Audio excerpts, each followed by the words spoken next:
Good morning. Warren County Fiscal Court, Thursday, August 13th is now called to order. I want to welcome everyone here today, but especially Pastor Lonnie Winston from Miracle Life Church is with us this morning to offer a word of prayer for us, and that's going to be followed by the pledge to our flag by Esquire Rick Williams. Let us pray. Father, we just thank you on today for this day. We thank you, Lord, for just allowing us all to be here today. We thank for every person that's represented here. We thank for all of our government officials. Give them the mind, give them the wisdom to strategize today. Lord, we just thank you for our nation. We thank you for our country. Lord, we just honor you and who you are. We bless you and we thank you. Let this be a wonderful meeting. And let us continue to have a good day. In Jesus' name, amen. Amen. Amen. If you would please, face the flag, remove your hats, and join me in the pledge to our nation's flag. I pledge allegiance to the flag of the United States of America and to the republic for which it stands, one nation, under God, indivisible, with liberty and justice for all.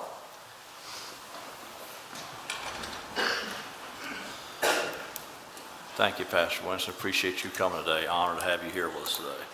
All right, well, clerk, please call the roll. Esquire Lawrence. here. Esquire Aldridge. Here. Esquire Lasley. Here. Esquire Cummings. Here. Esquire Williams. Here. Esquire McWhorter. I'll break some type of HIPAA violation right off the bat. Master McWhorter has an eye infection from something he got involved with yesterday. It's not joining us today, so.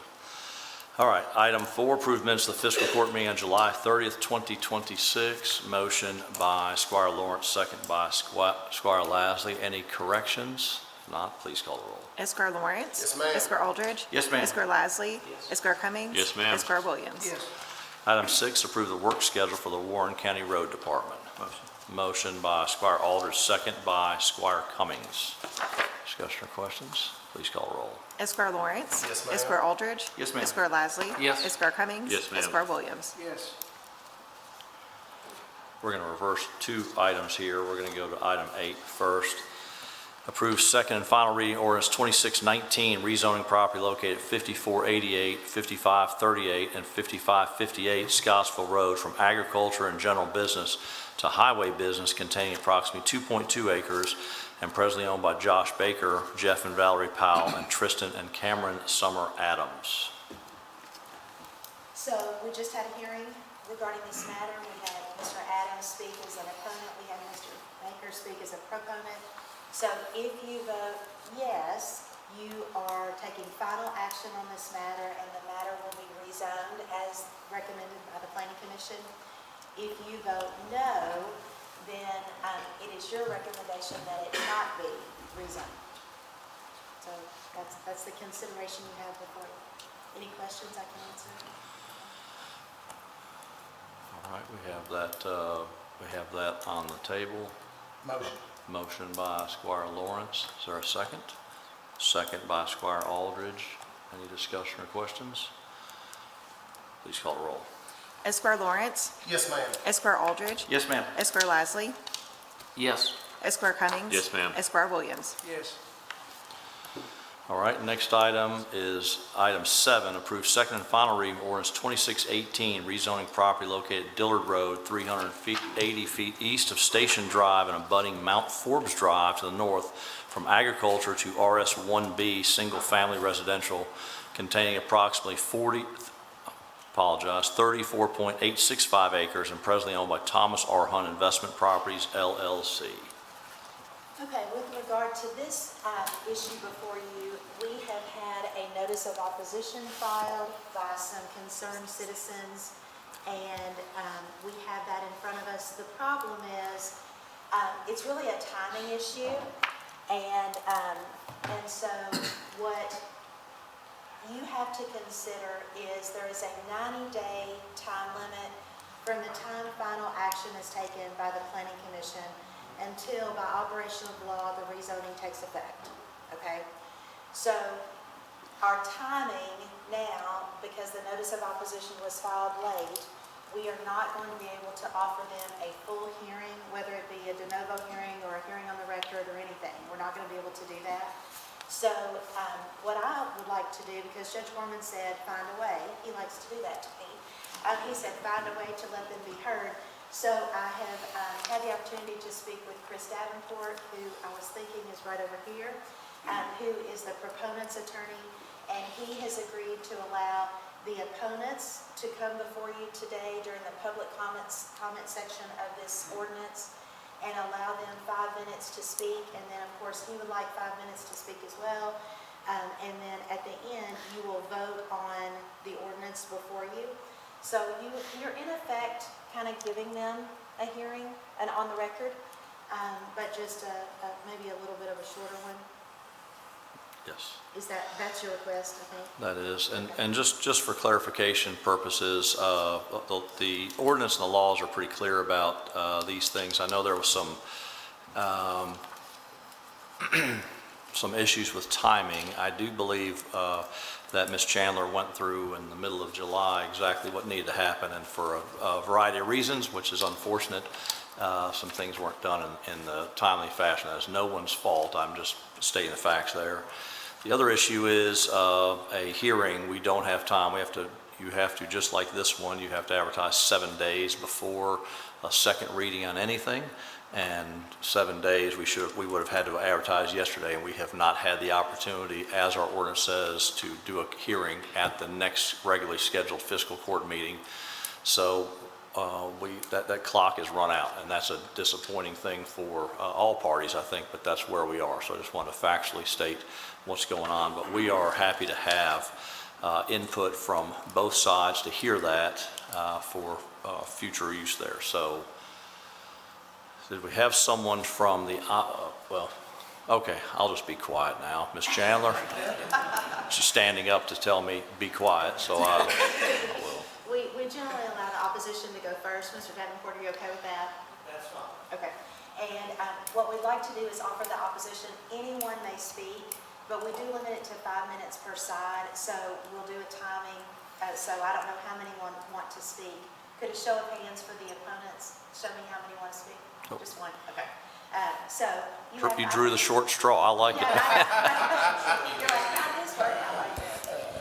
If you want to approach, and what we would ask that you do is state your name and your address, and then I'll start my little timer, and you've got 5 minutes. Okay, I'm Justin Loden. My address is 138 Grand Teton Way, Bowling Green. So let me say, first of all, I want to say thank you to the fiscal court for being incredibly patient with us and walking us through this process. Obviously, we didn't really have a clue what we were doing, and Amy's been wonderful to work with to tell us, what we needed to do. And due to some unfortunate circumstances with our HOA board, and we were not able to get that filed in time. The residents didn't really know much about it till it was too late, and we scrambled at the end to try it. So that's kind of what happened there. Another thing I think it's important to say is, we are a group of people that are, I feel like we're reasonable people. We're good people. And if you got to know us, I think you'd like us, and I think you would think we're reasonable people. But sometimes in life, things hit you that you deem unreasonable. And that's why we're taking a stand here today, because we deem this proposal to be unreasonable. And I'm going to go through a few facts of why I think, or why we think, this is an unreasonable proposal. So I want to give you guys something to think about. So I think the biggest concern we have collectively is the density issue with this proposal, okay? And we just feel that this proposed density is not consistent with the surrounding neighborhoods. It's just too dense, just to put it in layman's terms. And I'm kind of a visual guy. I don't have any PowerPoints here today. I don't have any flip charts because I didn't know I was doing this till 10 o'clock last night. So I'm winging this thing, guys, okay? But I got my hands. So I just want to do kind of an illustration with this density. We've got the Summit subdivision right here. Very nice subdivision. I'm sure most of you are familiar with it, drove through it. Good spacing, nice houses. We have a density of 1.01, okay, at the Summit. So let's skip over here to Lexington Station. Let's go across this development and go to the other side of the development. And we have Lexington Station. It's being developed right now. We have some very nice homes being built over there. Now, its density is a little greater than ours. They're at a 2.02, okay? Double ours. We're at a 101, 202, okay? So I just want you to kind of envision this, think about this. What's a reasonable density if you're going to develop a subdivision in between a 101 and a 202? I think that's important to think about. My thoughts, I'm not very good at math, but my thoughts would be, a starting point would be about 1.5 to transition these three subdivisions, make it flow, make it look decent. That's just my thoughts. That 1.5 would be a starting point there. The proposal that they have is 2.67 density for this new development. So we got 101, 267, and then 202. And I would just ask you, does that sound right? Does that sound normal? Is that for the way things need to flow and transition? So that's our biggest concern, to be honest with you, is this density deal. And not only is the summit adjacent to, you've got a 101 and a 267 together, which I think's a pretty wide margin. I mean, that's over 2.5 times denser than the summit. I mean, think about that for a minute, 2.5 times.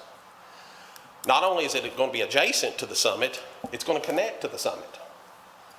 So you're going to be going down Mount Forbes, and we're going to open that up, and we're going to connect these two subdivisions. We're going to connect the summit, a very nice, probably one of the most sought after neighborhoods to get into in the county, the summit.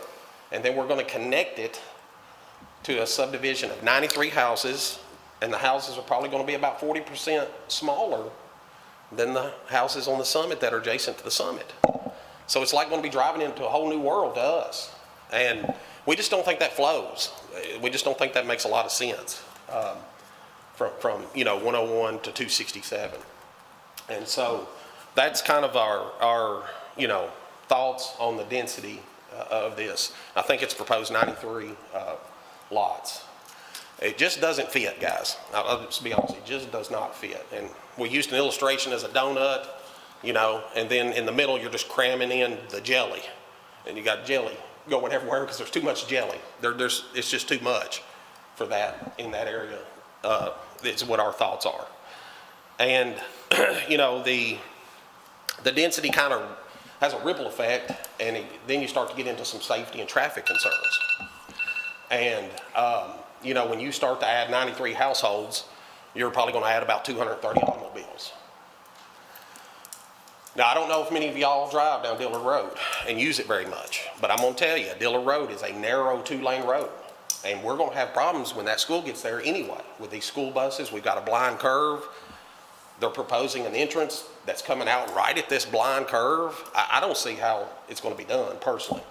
But we're already going to have some problems when the school comes in, guys. School buses going around those curves.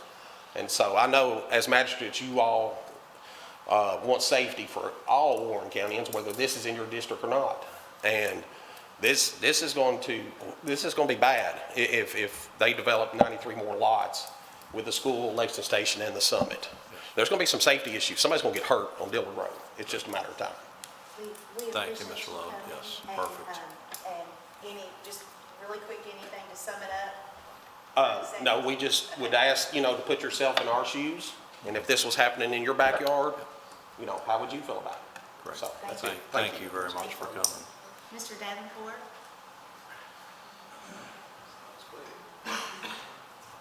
Thank you, Mr. Chamber. Judge Gorman, Magistrates Chris Davenport, attorney here in town, representing the applicant. I'll try to be very brief because I'm going to have to be brief. 5 minutes for a lawyer is like a blink of an eye. First thing I want to point out here is I'm involved with a lot of close calls when it comes to zoning. My humble opinion, this is not a close call. The Planning Commission staff recommended approval of this development. The Planning Commission voted to recommend this development unanimously. And the first thing I want to do is just point that out. It was unanimous recommendation. I appreciate the comments that some of the neighbors have and the gentleman that spoke today, But the reality is, their overall objection, I think I could sum it up by saying unreasonable. You will not, I believe, find unreasonable in your zoning ordinance. There are a litany of policies in the zoning ordinance that guides these decisions. Your staff and your commission found that this application complied with that. Now, when we talk about the density, and that's a lot what the gentleman talked about, what this body needs to understand is this is not an uncommon occurrence for the Planning Commission. Our county has grown significantly in the last few decades, and so has our infrastructure. The fact that this development will be adjoining a school should tell this body that sewer is now in this area. And as sewer grows, density must grow. I've been involved myself in the last 3 or 4 years in 3 school developments.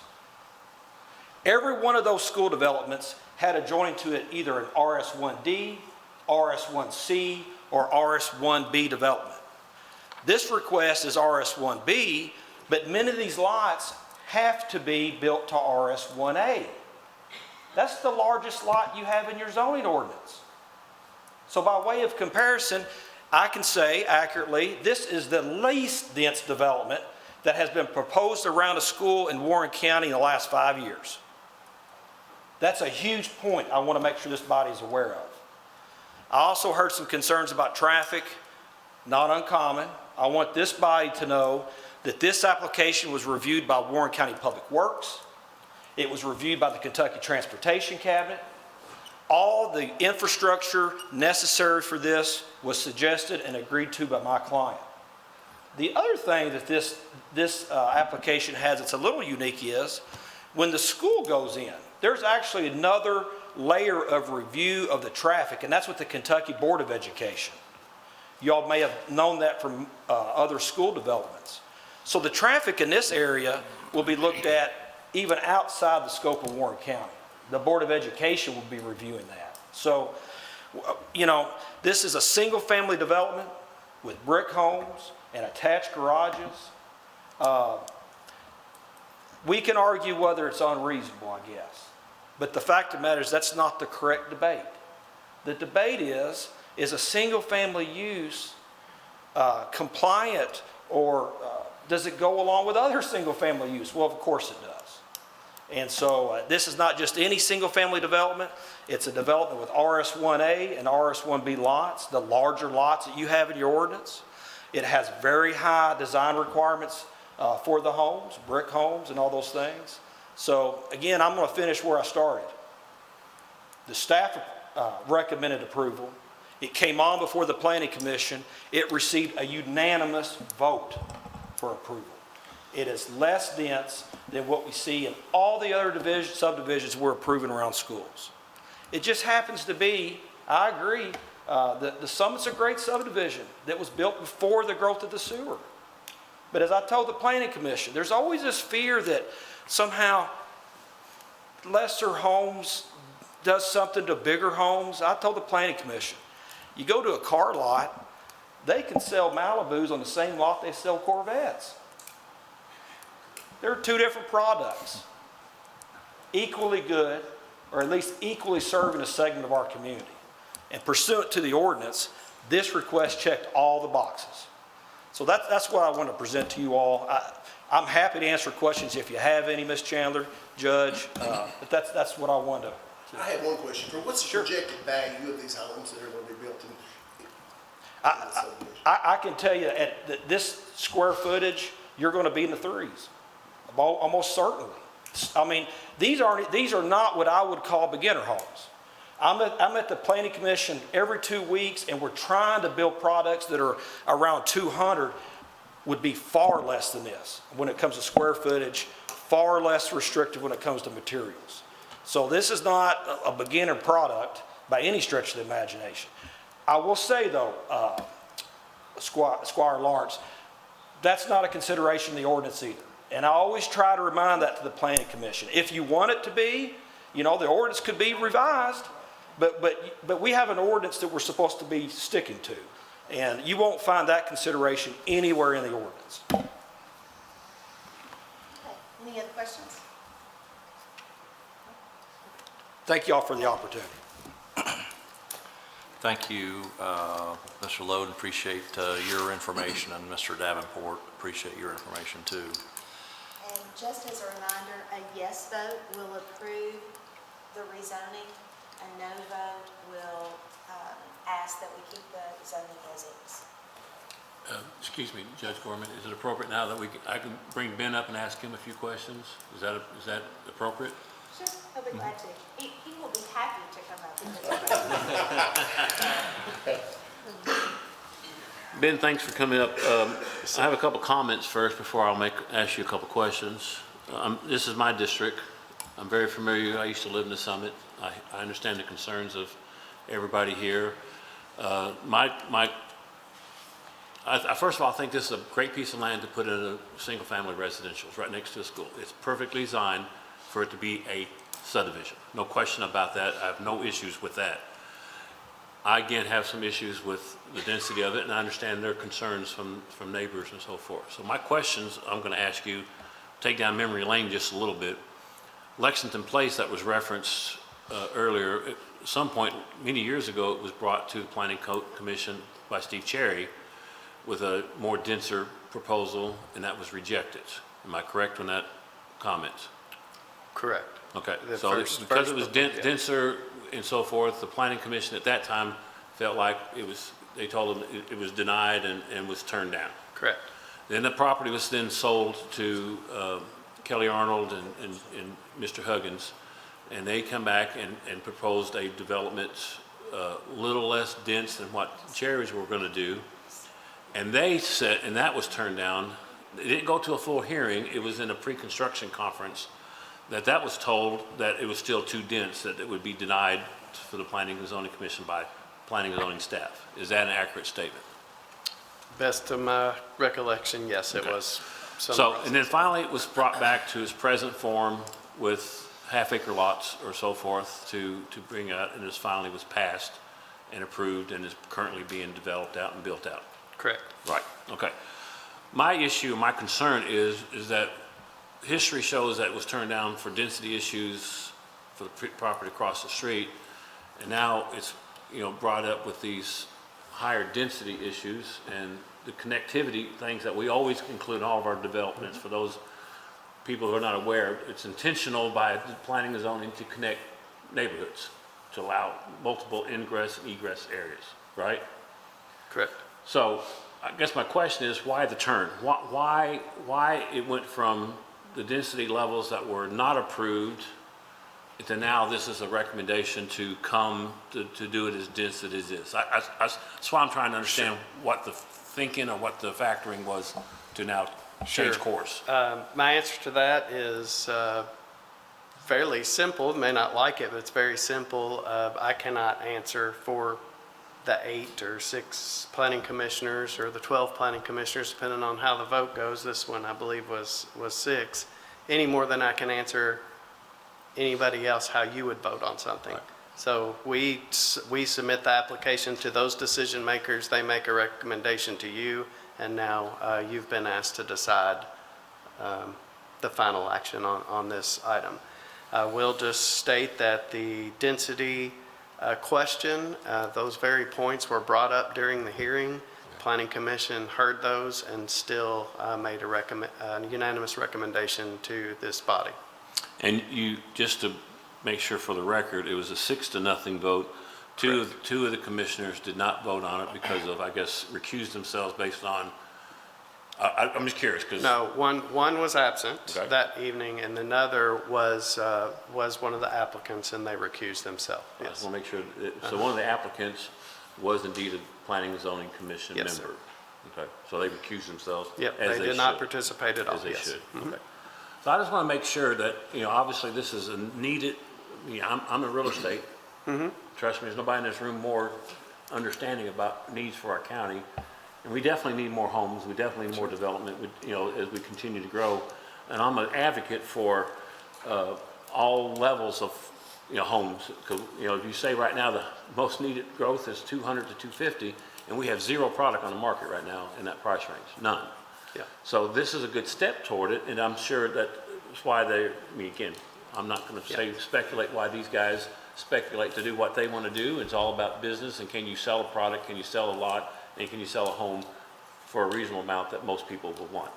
So it's a little precarious situation, because I think what they're wanting to do here is a needed product. It is something that we need in Warren County to have to sell and have put to the market for the citizens of Warren County and those citizens that are coming to Warren County. Yeah.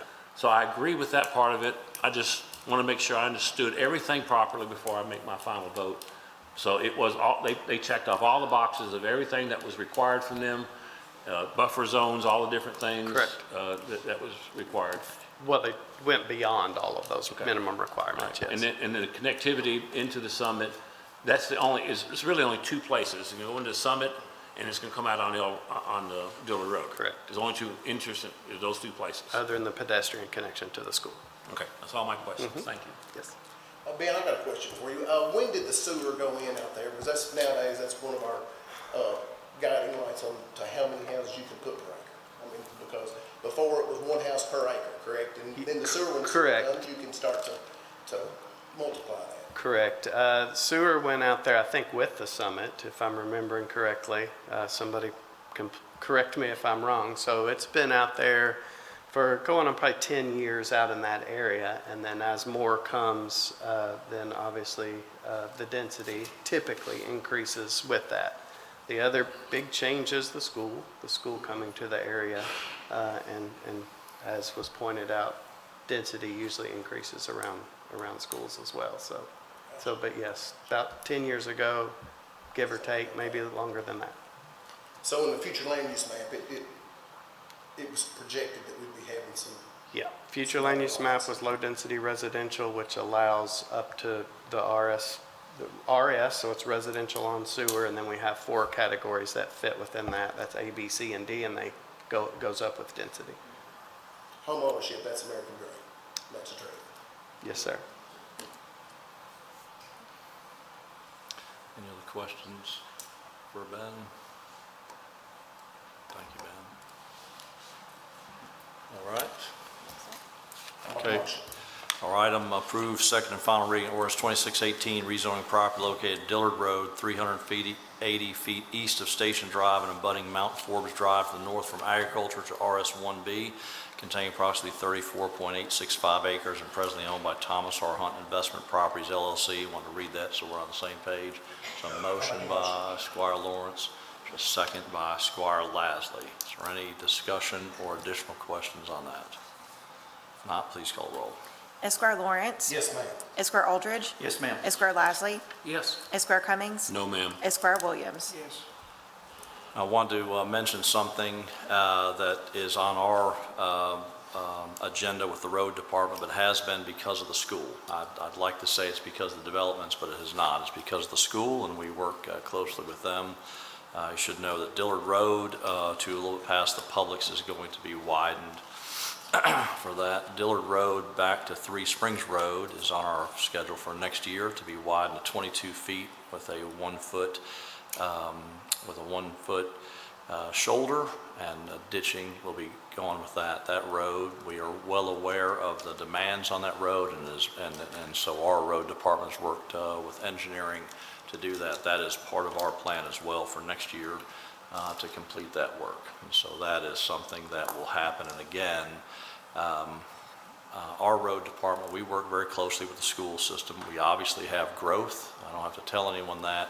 But when the Warren County Schools is adding an elementary school every 3 years, that's significant growth, and we try to stay up with it. What we don't do, and just so everyone has an idea, I'm vehemently against this, what we're not going to do is improve roads before development happens too.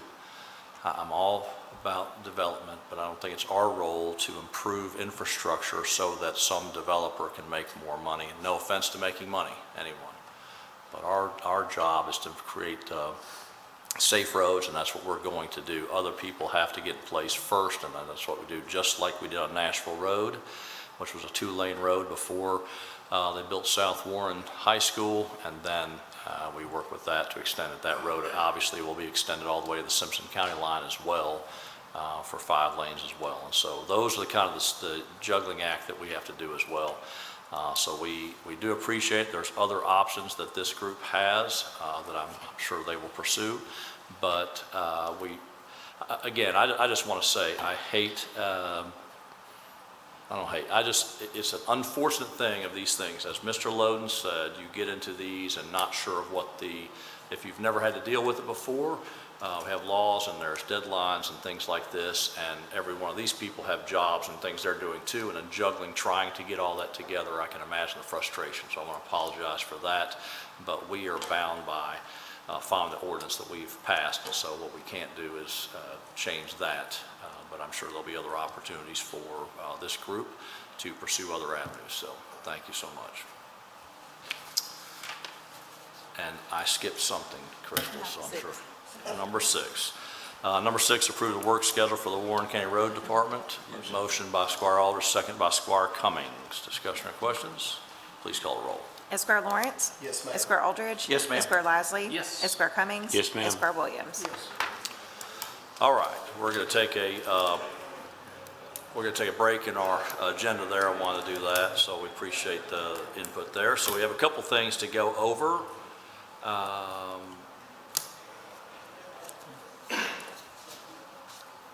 First is a proclamation. August is Emergency Management Month, and Chief Rector is already creating paperwork for us, and so I'm happy to have this here, but I'd like to read this, and then we'll have a few comments from him. So this is in honor of Emergency Management Month, August 2026, whereas the Warren County Bowling Green Department of Emergency Management serves a vital part of this community's public safety system through preparedness, planning, coordination, mitigation, response, and recovery. And whereas the department worked closely with fire departments, law enforcement, emergency medical services, healthcare organizations, public works, volunteer groups, private sector partners, neighboring jurisdictions, and state and federal agencies to ensure a coordinated response. And whereas emergency management professionals and volunteers dedicate significant time and effort to training, exercises, public education, resource coordination, disaster response and recovery, often working behind the scenes to keep Warren County prepared. And whereas Emergency Management Month provides an opportunity to recognize these dedicated individuals, highlight the importance of community resilience, and encourage every citizen, family, business, and organization to take an active role in emergency preparedness.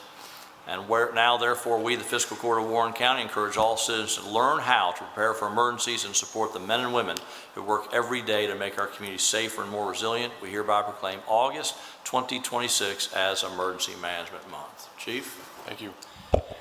So if you don't mind, I'm going to call a couple folks forward to, all right. So we're very lucky to have a core group of folks that either in a volunteer capacity or as their job with the county government be focused on emergency management, and that starts with the Chief Deputy Director of Emergency Management, Kevin Bailey. Kevin has taken the ball and has run with it and is lighting the world on fire with his managerial responsibilities over emergency management. Chris Smith is our Logistics Deputy Director, and every day he is out fixing cow sirens. He spent a week power washing storm shelters. He's in the thick of it, and he's very responsive after hours. And then we're also lucky to have 2 interns from WKU that are with us here today, Wyatt Crutcher and Nick Zrelek. They're both meteorology post-grad young men, and they take care of a lot of our social media posts regarding the weather, and they have actually helped develop a rather robust weather program. And then we're lucky to have several volunteer deputy directors that each have a particular focus. And with that, we have Tim Robinson, who is our communications specialist. We have Jason Duckett, who's not here with us today. He's the chief of our technical rescue team. We have Matt Powell from the city of Bowling Green, who is a probably nationally renowned expert with the CAR system. Jailer Harmon and Dr. David Oliver. Each of them brings forward, like I said, a very particular either contact relationship or a specialty that we are very lucky to have them with, and we're continuing to build upon the foundation that Mr. Pearson helped establish, and we're looking for exciting times to come in the emergency management realm. So if they don't mind coming forward. Yeah, let's get a picture with them. We appreciate them greatly. So, thank you.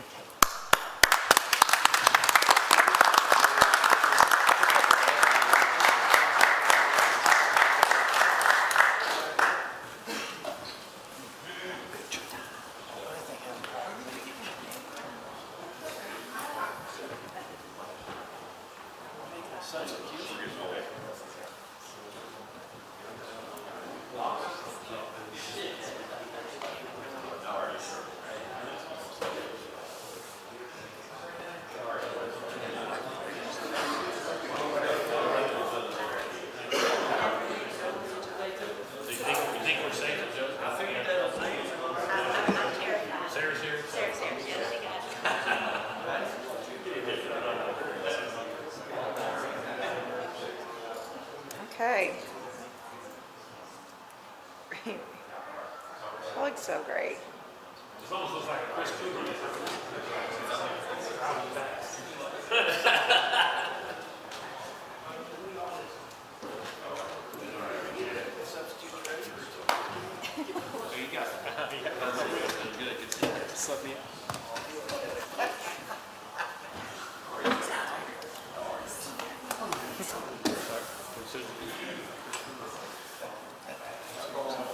Is Chris? Front row. Oh, Okay, next up, I've asked Chris Cummer to come here. We've got a little update on our artificial turf and some playground improvements, and I wanted to keep the community and everyone aware of that, so we've got some exciting things going on. Chris? Judge and court, thanks for letting us come up and just give a quick update. Chris, I believe, has some slides. If we could go through to the second slide there. As you all know, several court meetings ago, we did approve a robust improvement project, capital project for the Warren County Parks and Rec system. There were three items within that. One was a 10-field upgrade of installing artificial infield turf at 10 different park locations, the upper complex at Michael Buchanan, fields 2 and 3 at Ephraim White Park, fields 2 and 3 at Basil Griffin Park, and fields 1 and 2 at Fillmore Park. And what that will do is that will take out all the infield dirt. We're going to put in a robust artificial turf system, which will hopefully decrease the amount of cancellations. It'll be a completely accessible field turf area from an ADA standpoint, and should be absolutely amazing. There's a lot of excitement within all of our recreational leagues, and everybody is really pumped up. The other thing that we'll be doing as we go through the slides, Chris, if we want to cruise into slide maybe number 2 or 3 and 4, is this is just another picture of the artificial turf system. The second phase of the development was increased playground enhancements at seven different locations. And Chris, if we can cruise to the next slide and the next slide after that. Boom. Okay, this is the fun part. This is where we get to see everything. Is on the playground project enhancements, we're going to do 7 different locations. In all these projects, these were equitable projects, so every main regional park, community park within the system will be receiving some level of upgrade. The playgrounds that we will be upgrading will be the lower complex at Michael Buchanan. They will actually be getting artificial turf playground material with the new playground system. Basil Griffin Park, Paradise Playground, our largest playground in the system, will be getting artificial turf, ADA compliant. Shelter 3, which is off of Small House Road at Basil Griffin Park, will be receiving new equipment, new artificial turf. Then we're going to cruise down to G.H. Freeman Park in the Plano community. They're going to be receiving artificial turf at their robust playground area. And then we're going to take the road down to Fillmore Park. We'll be putting artificial turf in that area. And then we're going to jump on I-65, head up to Smiths Grove, get some Buc-ee's, and we're going to upgrade the playground area there with some ADA compliant turf. So tons of really cool things going on. Once we circle around at Ed Spear Park, we're going back down to Ephraim White. Chris, if you can go to the next slide. This is going to be the largest playground improvement as part of this 7-piece package. This will rival Paradise Playground. This will rival the playground at Michael Buchanan Park adjacent to the gym. This is going to be a robust tower system at Ephraim White Park in between fields 3 and 4, and we're super excited about this. Chris, if you'll go to the next slide, just another picture of that, and go to the next slide, please. Next slide, that's Basil Griffin Park, Shelter 3. This is going to be, I think, out of all 3 projects, at least from the league standpoint, and Deputy Judge Downing, he's really excited about this. We are working as part of the 3rd tier of the project on installing 16 cantilever shades. These shade systems will be on all the dugouts at Michael Buchanan Park, so that's 16 individual dugout shade systems. That is a huge enhancement for all the folks that have been down there playing in tournaments, league ball for many years. It gets really hot. just behind the scenes, we're working on some other options for some other locations. And just to kind of close this out, I would like to thank Deputy Judge Downing and Magistrate Williams. They've been involved in all of our contractual meetings, in all of our kickoff meetings. It's been great. Both companies, Nationwide Construction, who will be handling all the artificial turf on the athletic fields, they're super pumped up. We met with them yesterday. Tammy Phillips with Miracle Recreation of Kentucky and Tennessee, they're going to start mobilizing, and those projects on the playground will start September the 7th. To give you kind of a layout of what we're doing is we've met with all of our recreational programs. We have 2 more meetings tonight with 2 of our leagues. And beginning September 17th, Fillmore Park, those 2 fields, 1 and 2, and also Ephraim White Park fields 2 and 3 will be closed through the rest of the year to begin the installation of the turf. On October 31st, we have several contracted events, league activities through Halloween. So after October 31st of 2026, we'll be shutting down Michael Buchanan Park Upper Complex to begin that field conversion. And then on November 15th, after football season, we'll be closing down fields 2 and 3 at Basil Griffin Park to convert those fields. And so we're very excited about it. We're communicating that out. One cool thing that we're going to be doing is we're going to be working with Crystal on our social media pages, Facebook, Instagram, the county website. On the 3rd Monday of each month, we will be giving updates in regards to the projects on all 3. We're hopeful that the playground projects and the cantilever projects will be completed by Christmas. That's actually 2 months ahead of schedule. And we're hoping to be able to have all the artificial turf fields with the deadline Judge Gorman had for March. And so Nationwide Construction yesterday feels comfortable that they're going to be able to meet that deadline, which would actually be at least 30 days ahead of schedule. With that, we want to protect your county investment and the investment for the families of Warren County. Because of that, on the RFP front end side, there is a $500 penalty for any day that we visit the site and the construction site is unclean. For any delays after substantial completion date, there's a $2,500 per day penalty per uncompleted field. And then for every tournament weekend night, tournament day, and or event jamboree day for local leagues, there's a $5,000 penalty per day per field. So we work that into the front end because this is a robust project. We want to make sure that everybody's held accountable. We greatly appreciate the support of Warren County Fiscal Court. We greatly appreciate the support from the citizens of Warren County. Working together, we're making great things happen, and I'm happy to answer any questions. Great. Thank you very much. Any I have questions? one quick one, if you might.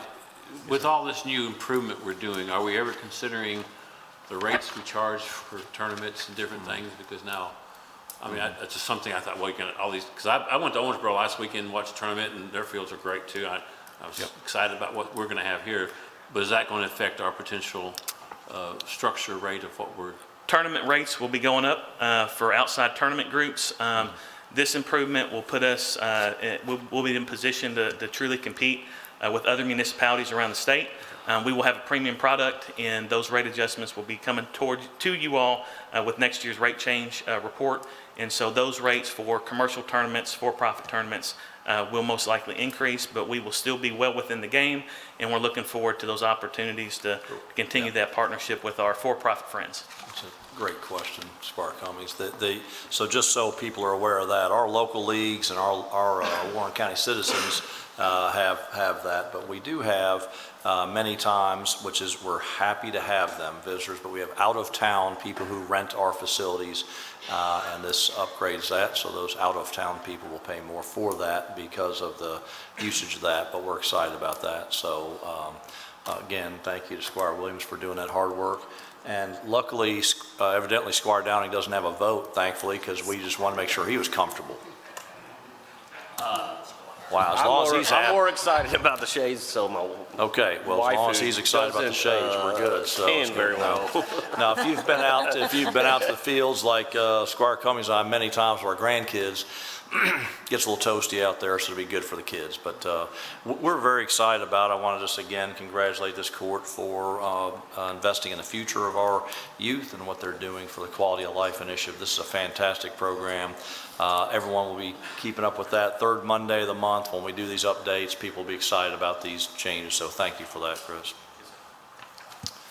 All right, I'm going to change things up, and I'm going to move number 19 up. But before we do that, we've got some great friends. Our great solid waste coordinator Lawrence White's here with us today, as always, and he does such a fantastic job, and he's brought a great program to us that I think everyone here will be interested in. So we got two great friends, Leonard and Chris from Goodwill, and another way program we're going to come up with Lawrence and going to talk through a program that's being developed and we're pretty excited about. So, gentlemen. Good morning, everyone, and thank you for having us here. Leonard Berrios Fuqua with Goodwill, Kentucky. We are excited to be here. I want to give you a little bit of what is Another Way and how we start. The Another Way program started in Louisville and it was expanded here into Bowling Green. What we do is we go around the city in our van. We pick up individuals that are experiencing homelessness. We get taken to work for 3.5, 4 hours.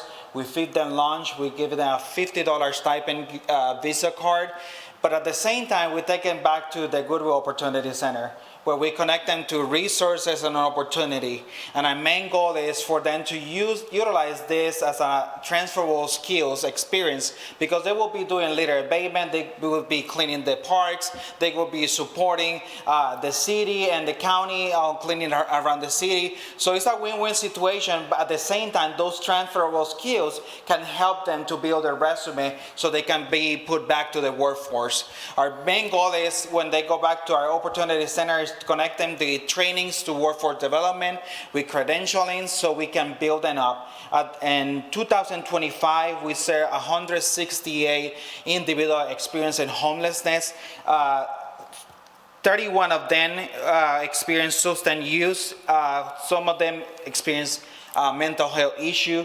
But at the same time, they were connected with resources, they were connected to treatment. We take them right there to treatment if they are ready to it. There's no way to waste, so we just take them right there to treatment. We connect them to therapy if it's needed, and then we connect them to transitional housing or permanent housing. Last year, 36 people was placed in housing. So your support to this program is helping individuals not only to change their life, you're changing 168 people, but with your support, we can expand our reach. We can expand how many people we can serve, and at the same time, we're transforming life. It's a program that has been changing life, not only in Bowling Green, but in Louisville, so we are so glad and happy to see your support. But I want to turn it to Chris, because Chris actually is one of the individuals that is making the magic happen in here in Bowling Green, but at the same time, he has been part of the Goodwill program, and he can tell a little bit of his story. Great. Thank you. Good morning, good morning, good morning, Good morning, Judge. Chris. Good to see see you you, Ryan. Good morning, Rick. Good morning, Brian. Now, a minute ago, I was just talking to Chris. I was like, man, I'm excited to get out and work with the county.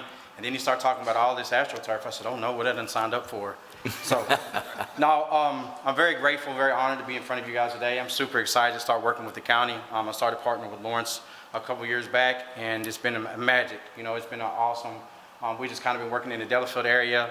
I've been sneaking over to the county parks a little bit and helping up there too. Don't tell the city that, please. But also, really, you know, I'm very honored to be up here with you guys. So me, like he said, I've been through the Goodwill program. I'm very transparent. I was in homelessness at one time. I was in addiction. But by the grace of God, I made yours clean. I went through all the Goodwill programs. I've also did everything, you know, that I was asked to do. I'm basically out here doing the same thing, just giving back to the community. So these programs are very important. Because if you've ever experienced homelessness or are about to experience homelessness, something like this is just a breath of hope.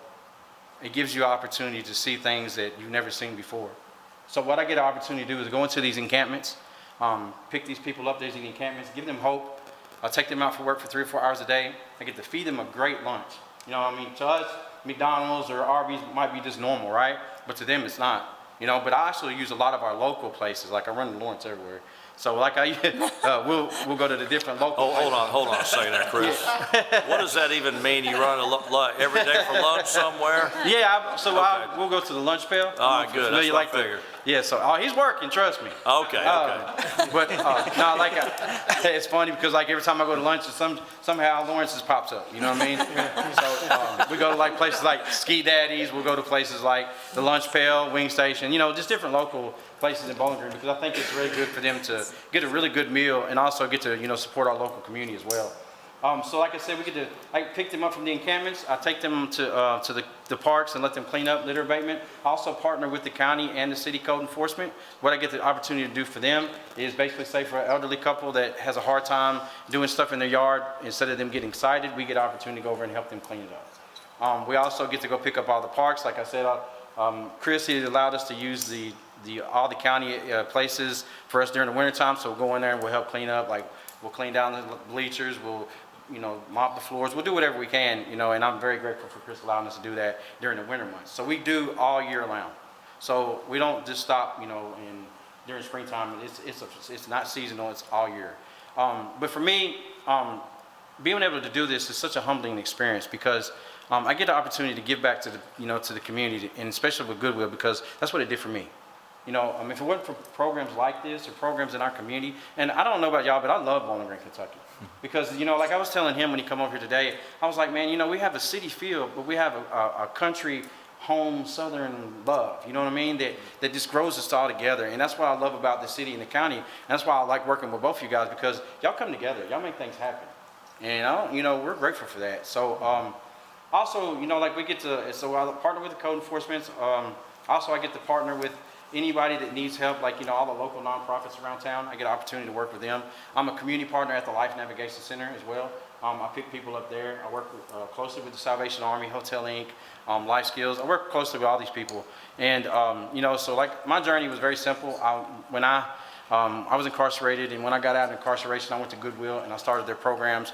And then when I went through Goodwill's programs, I went through Hotel Inc.'s programs, Life Skills programs. I went through all the programs that they had to offer. And then I got an opportunity to start giving back and being an outreach specialist for Goodwill for this Another Way program. So it's been very humbling, very exciting. I'm super excited to work with you guys. I don't want to take too much of your time because I know y'all I don't know where the timer is, but I don't want to get timed out. But I do want you guys to know that I'm... Miss Chandler left, you're safe. All right. No, I really honestly want, I really want you guys to know I'm very honored. I'm very super excited to work with you. Thank you for what you do for our community, all of you guys. It's just an honor. So thank you. I would like to close just with Goodwill vision is to end poverty in Kentucky. So we believe through the power of work we can make this happen. It's a very ambitious goal, but we believe through this programming we can make this happen and give opportunity not only first chance, second chance, third chance of life of people that have life has taken in a detour. So our ask is to expand our outreach in here in the Warren County and to operate another additional day to support the county and expand our programming. Any question, I'm happy to answer. Lawrence? Very quickly, Judge and Fiscal Court, this group has already been working with us on some cleanups, and the jail does a great job with litter abatement throughout the county. But I've been able to utilize this group to be able to go on for some private property where we can't send inmates. So they've been able to help clean up some encampments. Now they're moving out into the county a little bit. So prior to that, Josh and I got to talking, and we did have a contract litter since COVID, and I cut those out last year. Yeah. So wanted to bring them in for a couple of days a week to be able to work with a code enforcement, if it is a senior or something like that, that we can help out, but yet keep them to picking up some litter that's been in some of our basins. They've cleaned out a few of our stormwater basins that I've been able to see some things. So I think this is going to be great for us as the county and throughout the entire city and the county. I want to say, Lawrence, one, thank you, Chris, great seeing you again, and a great program. Just a couple things. One, through Lawrence's budget, this is a budget savings actually to Warren County. And so that's one extremely important thing. We want to always be cost conscious and be best utilization of tax dollars. We have a limited number of those, and we do that. So by partnering with Goodwill, it's actually a savings for what we have been doing in the past. That being said as well, there's a couple options you have, and it's a handout or a hand up.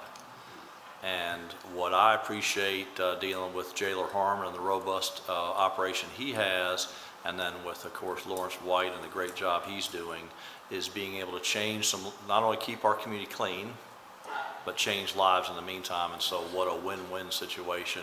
We're grateful to have this partnership. We'll start this off to see where it's going to take us. I think we'll get an update every 6 months to find out, but I know dealing with the parks, dealing with other things we're doing. And to Lawrence's point, we have some other people in the community that have tried hard but might need some help with their property. And being able to have an organization that can do it, we are not allowed to be on private property and shouldn't be. It's a good rule of thumb to have for government. But this organization helps us. We have some people in need, and they'll be able to clean up their property as well and do some things. So thank you for that. So any questions for Lawrence? I just want to thank Lawrence. The second district has benefited a lot from this. You guys, Delafield is in my area, the Life Nav Center's in my area, and I support every bit of that stuff. I understand. Thank you very much. I'll make a comment if I might. Sure. You mentioned 36 people got placed last year from homelessness to a program here in Bowling Green. Yeah. I can say firsthand that I'm affected by it because I manage a lot of rental property, and 5 new tenants of mine came out of your program. Wow. That's where all they needed was a help up. They didn't pay their whole, they just gave them the deposit, maybe help them with first month's rent. And these 5 that are renting from me now are really solid people who really want to make a difference and change their life around. So I applaud what you're doing. I think it's a great program. And especially if it saves us money too. That's the other part of it was, make sure it's saving us money. Because we got to be judicious with our spending. But I say keep doing what you're doing. And I think if people don't know what Goodwill is about now, they should go check it out because it's not like it used to be. People's interpretation of what Goodwill is completely different. So I say commend you, Chris, for sure to keep on doing what you're doing. Yeah, great. Any questions? Okay, thank you all. Thank you, Judge. Thank you. I'll make the motion on 19. All right, item 19, approve one-year agreement amount of $50,000 between Goodwill Another Way and Warren County Solid Waste. We have a motion by Squire Cummings, second by Squire Aldridge. Any further discussion? Please call the roll. Esquire Lawrence. Yes, ma'am. Esquire Aldridge. Yes, ma'am. Esquire Lasley. Yes. Esquire Cummings. Yes, ma'am. Esquire Williams. Yes. Great, thank you. Now, there's a legitimate chance I have messed something up. I'm back to 9, is that right? Yes. Okay. All right, item 9 on the agenda, approve emergency termination amount of $46,665 Stuart Ritchie Service Group for emergency repair of a collapsed drain lines at the jail in A unit hallway, kitchen, and A overflow cell. Motion by Squire Lasley, second by Squire Lawrence. Discussion or questions? Please call the roll. Esquire Lawrence. Yes, ma'am. Esquire Aldridge. Yes, ma'am. Esquire Lasley. Yes. Esquire Cummings. Yes, ma'am. Esquire Williams. Yes. Item 10 is approve emergency determination amount of $8,975 to Train Inc. for replacement of an AC compressor at the jail. Motion by Squire Lasley, second by Squire Lawrence. Discussion or questions? Please call the roll. Esquire Lawrence. Yes, ma'am. Esquire Aldridge. Yes, ma'am. Esquire Lasley. Yes. Esquire Cummings. Yes, ma'am. Esquire Williams. Yes. Item 11 is approve the quarterly financial report from Woodburn Fire Department. Motion by Squire Aldridge, second by Squire Cummings. Discussion or questions? Please call the roll. Esquire Lawrence. Yes, ma'am. Esquire Aldridge. Yes, ma'am. Esquire Lasley. Yes. Esquire Cummings. Yes, ma'am. Esquire Williams. Yes. Item 12 is approved lease agreement with Enterprise Fleet for 2 2027 Dodge Durangos for the Parks Department in an amount not to exceed $850 per month each for 60 months, and this is the contracted vendor. Motion by Squire Williams, second by Squire Lasley. Discussion? Please call the roll. Esquire Lawrence. Yes, ma'am. Esquire Aldridge. Yes, ma'am. Esquire Lasley. Yes. Esquire Cummings. Yes, ma'am. Esquire Williams. Yes. Item 13 is approved lease agreement with Enterprise Fleet for 2 2027 F-350s to replace 2 F-350s with expiring leases for the Parks Department in an amount not to exceed $1,250 per month each for 60 months. This is the contracted vendor. Motion by Squire Lawrence, second by Squire Lasley. Discussion? Please call the roll. Esquire Lawrence. Yes, ma'am. Esquire Aldridge. Yes, ma'am. Esquire Lasley. Yes. Esquire Cummings. Yes, ma'am. Esquire Williams. Yes.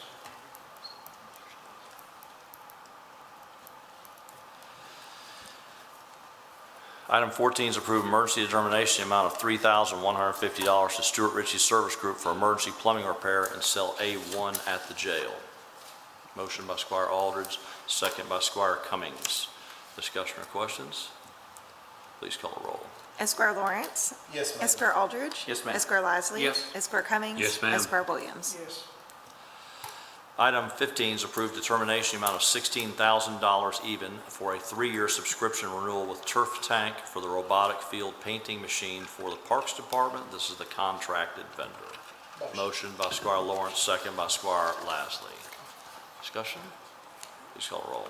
Esquire Lawrence. Yes, ma'am. Esquire Aldridge. Yes, ma'am. Esquire Lasley. Yes. Esquire Cummings. Yes, ma'am. Esquire Williams. Yes.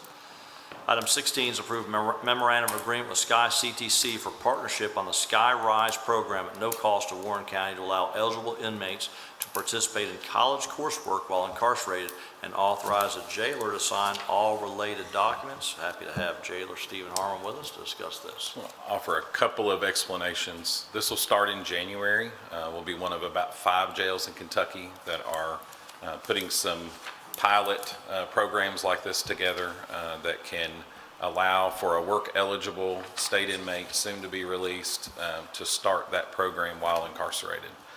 So we've met 3 or 4 times now with Sky CTC, good partner of ours. They also do our GED programming.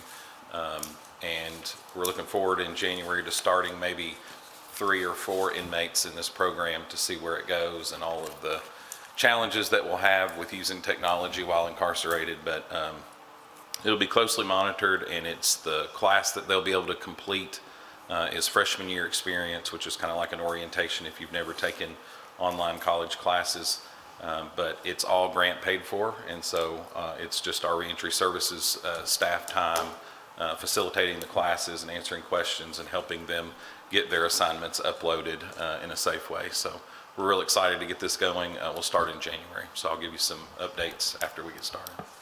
Thank you, Jailer. I'm happy to make that motion. Motion by Squire Lawrence, second by Squire Lasley. I will say, hope is the most magical word in life. And that if you give these inmates a chance to start thinking beyond these walls that they're in now with the hope of having a normal life, this is a good program. Definitely need to do that. That's great. Appreciate Jailer Harmon, all the work he does on a variety of programs to do everything we can to, have these, some of our customers be great citizens going forward, but to not have the same customers come back to the facility. And so that is important for us as a community, for the safety of the community and things. So this is a great program. Appreciate you checking into this and working with it. And Sky CT is a fantastic partner of Warren County, so thank you for doing that. A couple other pieces to that. Hopefully in the coming 3 to 4 months, I'll give you an update on a forklift training program that we're going to start that's needed by every industry that's coming here. And then also a welding cohort where we'll take work-eligible inmates over to Sky's campus. And we're in the early stages of that, but we want them to be able to get a trade while they're serving their sentence. So I'll give you some updates on that as it comes. Fantastic. Any other questions for Jailer? All right, please call the roll. Esquire Lawrence. Yes, ma'am. Esquire Aldridge. Yes, ma'am. Esquire Lasley. Yes. Esquire Cummings. Yes, ma'am. Esquire Williams. Yes. Item 17 is approve the 211 report for July 2026. Motion by Squire Lawrence, second by Squire Lasley. Discussion or questions? Just glad to see this fiscal court jumped in 10 years ago, if you can believe that. I know Squire Lawrence and Squire Cummings, myself, were around, but supported 211 for 10 years, which is an important milestone. The number of people that use that service is unbelievable in our community, and so it's been a great thing. So appreciate all that. All right, please call the roll. Esquire Lawrence. Yes, ma'am. Esquire Aldridge. Yes, ma'am. Esquire Lasley. Yes. Esquire Cummings. Yes, ma'am. Esquire Williams. Yes. Item 18 is approve the second and final reading of ordinance 2620, establishing the Warren County Department of Public Safety and providing for the administration of fire protection and emergency management services. Motion by Squire Aldridge, second by Squire Cummings. Discussion or questions? Please call the roll. Esquire Lawrence. Yes, ma'am. Esquire Aldridge. Yes, ma'am. Esquire Lasley. Yes. Esquire Cummings. Yes, ma'am. Esquire Williams. Yes. Just thinking, Chief Rector, that was kind of forward of you to have that proclamation before we even did the second reading, but I appreciate your confidence, and that's good. So, item 20. It's approved determination in the amount of $34,900 to Gary Force Honda for the purchase of a 2026 Honda CRV for Drug Task Force. This is paid for with funds from the Drug Task Force auction and at no cost to Warren County. Motion by Squire Aldridge, second by Squire Cummings. We like no cost to Warren County. Everyone That's really wants to good. jump in on that one, so thank you, Tommy, for that hard work. Please call the roll. Esquire Lawrence. Yes, ma'am. Esquire Aldridge. Yes, ma'am. Esquire Lasley. Yes. Esquire Cummings. Yes, ma'am. Esquire Williams. Item 21 is approve a lease agreement with Enterprise Fleet for a 2026 Chevrolet Silverado 2500 in amount not to exceed $1,100 per month for 60 months for the Department of Public Safety. Motion by Squire Aldridge, second by Squire Lasley. Discussion or questions? Please call the roll. Esquire Lawrence. Yes, ma'am. Esquire Aldridge. Yes, ma'am. Esquire Lasley. Yes. Esquire Cummings. Yes, ma'am. Esquire Williams. Yes. Item 22 is approve order 2632 declaring surplus property. This is a vehicle for the jail. Motion by Squire Lasley, second by Squire Lawrence. Discussion or questions? Please call the roll. Esquire Lawrence. Yes, ma'am. Esquire Aldridge. Yes, ma'am. Esquire Lasley. Yes. Esquire Cummings. Yes, ma'am. Esquire Williams. Yes. Item 23 is approved first reading of ordinance 2621, establishing Trenton Lane, Annapolis Lane, and Topeka Road located in Carter Crossing Subdivision Phase 4 as county roads and authorizing maintenance thereon and setting speed limits thereon. Motion by Squire Cummings, second by Squire Aldridge. Discussion or questions? Please call roll. Esquire Lawrence. Yes, ma'am. Esquire Aldridge. Yes, ma'am. Esquire Lasley. Yes. Esquire Cummings. Yes, ma'am. Esquire Williams. Yes. Item 24 is approved determination amount of $13,324 to PennCare for the purchase of 4 AEDs for vehicles for the Department of Public Safety. Motion by Squire Williams, second by Squire Lasley. Discussion? Please call the roll. Esquire Lawrence. Yes, ma'am. Esquire Aldridge. Yes, ma'am. Esquire Lasley. Yes. Esquire Cummings. Yes, ma'am. Esquire Williams. Yes. Item 25 is approve interfund transfers for Warren County. Motion by Squire Aldridge, second by Squire Lawrence. Discussion or questions? Please call the roll. Esquire Lawrence. Yes, ma'am. Esquire Aldridge. Yes, ma'am. Esquire Lasley. Yes. Esquire Cummings. Yes, ma'am. Esquire Williams. Yes. Item 26, approve budget transfers for Warren County. Motion by Squire Lasley, second by Squire Lawrence. Discussion? Please call the roll. Esquire Lawrence. Yes, ma'am. Esquire Aldridge. Yes, ma'am. Esquire Lasley. Yes. Esquire Cummings. Yes, ma'am. Esquire Williams. Yes. Item 27 is approve order 2633 declaring surplus equipment for Parks and Rec. Motion by Squire Lawrence, second by Squire Lasley. Discussion? Please call the roll. Esquire Lawrence. Yes, ma'am. Esquire Aldridge. Yes, ma'am. Esquire Lasley. Yes. Esquire Cummings. Yes, ma'am. Esquire Williams. Yes. Item 28 is grant authority to advertise for the Parks vending machine bid. Motion by Squire Lawrence, second by Squire Williams. Discussion or questions? Please call the roll. Esquire Lawrence. Yes, ma'am. Esquire Aldridge. Yes, ma'am. Esquire Lasley. Yes. Esquire Cummings. Yes, ma'am. Esquire Williams. Yes. Item 29 is grant authority to advertise for bids for portable toilets, hand washing stations, and grease cleaning for the Parks Department. Motion by Squire Lawrence, second by Squire Williams. Discussion? Please call the roll. Esquire Lawrence. Yes, ma'am. Esquire Aldridge. Yes, ma'am. Esquire Lasley. Yes. Esquire Cummings. Yes, ma'am. Esquire Williams. Yes. And item 30 is approved determination amount of $3,850 to Stripes and More for window tinting at the training center at Sugar Maple Square. This is the best evaluated bid.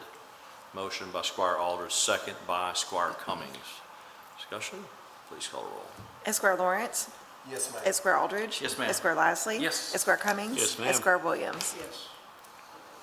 Will Treasurer please report the claims? General Fund, $2,056,909. Road Fund, $178,787. Jail Fund, $723,460. Stormwater Fund, $76,834. Transient Tax Fund, $2,750,456. Grant Fund, $116,900. Federal Forfeiture Fund, $2,056. Opioid Fund, $25,000. ARPA Grant, $428,036. Be happy to answer any questions. Make a motion to pay our bills. Make motion by Squire Cummings, second by Squire Aldridge. Discussion? Please call the roll. Esquire Lawrence. Yes, ma'am. Esquire Aldridge. Yes, ma'am. Esquire Lasley. Yes. Esquire Cummings. Yes, ma'am. Esquire Williams. Yes. All right. Sheriff Hightower? Thank you, Judge. Want to congratulate Sheriff Hightower. Sometimes we never want to say out of sight, out of mind. However, he's enjoying his time at Sugar Maple. The amount of training, though, that the Sheriff's Department is going through, not just with our department as we suspected, but with other departments around the state, is amazing. It's an unbelievable facility. I'm just proud of this court for doing it, proud of the Sheriff's initiative to make that available to the rest of the state. So thank you for that. It is, again, training is such an important part of law enforcement, and we're thankful we have that. So thank you for all that hard work. He's not going to say it, but I am, because we have things going up there every day, and that's been a fantastic thing. So Lynette is not with us today. It's all right. I saw her earlier. It's okay. Jailer, thank you very much. All right, Chris. Thank you. Josh Moore, thanks so much, and appreciate that information on Dillard Road as well for the things we're doing there. Nikki Kohler with Stormwater, thank you very much. Holly Warren is joining us today. It was great to see you the other day, Holly, who they sponsored the Builders Association luncheon and did a great job explaining what they do as well. So thank you, Holly. Thank you, Judge.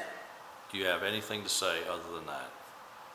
I didn't think so. That's fine. So you're always welcome. No.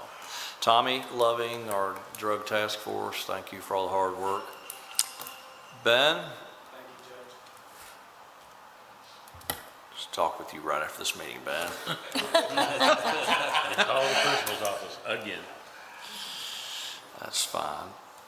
Well, our first time in charge of everything known to man, Demir Salvar, our maintenance supervisor here. Demir, thank you. Stand up so everyone can see you here. So he's done a great job. I'm going to brag on Demir. We've had a couple projects we're working on, some internal maintenance things, and he is taking care of business and getting things done. So I appreciate your hard work. I appreciate what you're doing with the department. So just want to congratulate you again and thank you, Demir. Chief, Rector? Okay. Lawrence, and thanks again for that, Lawrence. What an impact you're making always on everything. I'm gonna brag on Lawrence real quick on a separate thing he does. So Lawrence is in charge of the Bob and Mary Tincher Foundation. That is Bob Tincher was a great business person here in town. He started Monarch Environmental. Lawrence worked for him for many years, and he was his trusted sidekick, I'll say that. It had been a great partnership. Mr. Tincher passed away in 2009. His wife passed away, I think, in 2018. However, their generosity to this community is unbelievable, and Lawrence heads that up. They did a significant investment in Sky CTC. They had a great ceremony the other day that we were at that showcased that. That's what Lawrence does on the side, but what a great impact he's doing, but Lawrence gets the ability to impact other things through that generosity. And so that new community center, new student center they've done at Sky CT is unbelievable. And so Lawrence, thank you for that. I was very proud to be there, but proud to see your involvement with that. So thank you for that. All right, Squire Aldridge. Thank you, Judge. I just want to again thank the men and women of our volunteer fire departments. Not only do they give up their time to serve this community, but just like I'd like to announce for the Barren River and the Hadley Volunteer Fire Department, they are having what they're calling the Firing Up for Christmas Toy Drive to benefit Toys for Tots. That'll actually be taking place on Saturday, August the 29th from 4 until 7.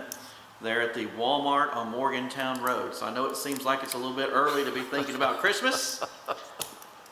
But they're getting ahead of the game, so I want to encourage everybody, if you're out and about on Saturday, August the 29th, especially from 4 to 7, just cruise over there to Walmart, and let's see if we can begin to help out some young folks for Christmas through that Toys for Tots drive. That's all I've got, Judge. Great, thank you. Squire Cummings? Saturday, August 15th, this coming Saturday, Boys Community is having their annual barbecue and auction. It's always a fun time to go out there, and they'll probably have 100 to 150 items they're going to be auctioning off. You can come out and buy something again like you did last year, so that's good time.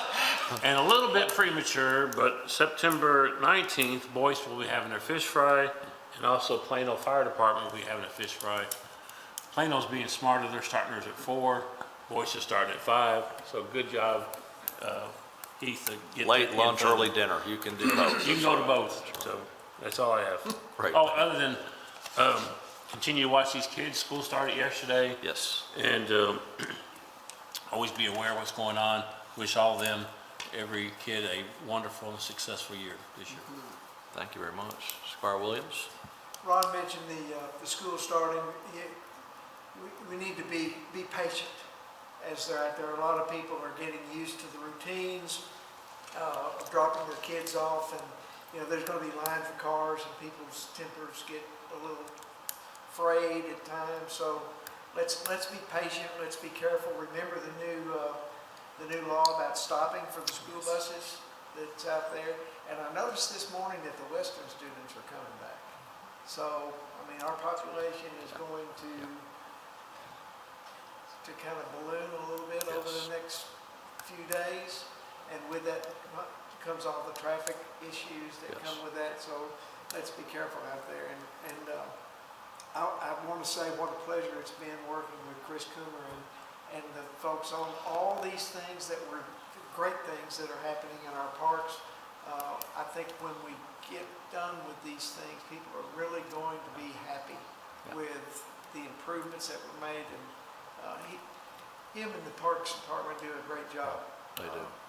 Providing quality of life for its citizens of Warren County. Amen to that. That's right. Squire Lawrence? Hey, Judge, the Tishner family and the Tishner Foundation you mentioned earlier, they're very, very generous. I'm on the Boys and Girls Club board, and they have done so much to help out that organization. And the Boys and Girls Club, they're helping kids that need help on a daily basis. That's the truth. I just can't say enough good things about it, and I appreciate Lawrence for all the extra work he does with that foundation. Also, Judge, I congratulate you on your first grandson. You and your family. Thank you very much. Thank you. Welcome to the Squire club. Lashley? Yes, he's good. Thank you, Judge. Thank you. Stephen? Thank you, Judge. Thank you very much. We had a little smoke and mirrors go on earlier today. This messenger showed up out of midair, and here she is. So, Magic. yeah. Everything good? Thank you so much. Crystal, thanks for all the hard work. Thank you. Deputy Judge Downey? Thank you, Judge. Great.